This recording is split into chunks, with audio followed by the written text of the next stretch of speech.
Kaixo! Azterketak gero eta gertuago daude, eta ziur asko usapa, selektibitatea, edo baxoa izango duzue buruan. Momentu honetan urduritasunak usatu eta ondo prestatzea da garrantzitsuena. Horregatik, hemen dituzue lagungarriak izan daitezkeen aholku batzuk. Lehena, ikasketa denbora ondo antolatu.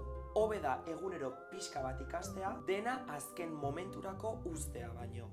Bigarrena, saiatu gai guztiak ulertzen eta buruz ez ikasten. Ikasitako edukia benetan ulertzen baduzu, errazago erantzungo diezu galdera guztiei. Hirugarrena, asko praktikatu. Egin ariketak eta azterketa eredu zaharrak. Horrela, probaren formatua hobeto ulertuko duzu. Laugarrena, atsedenak egin. Ordu asko jarrean ikastea ez da eraginkorra. Buruak bere deskantsua behar du.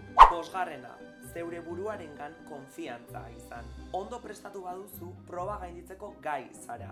Eta hori sinestea oso garrantzitsua da. Gogoratu, egindako lana da garrantzitsuena. Lasai hartu eta zure onena eman. Zorte on!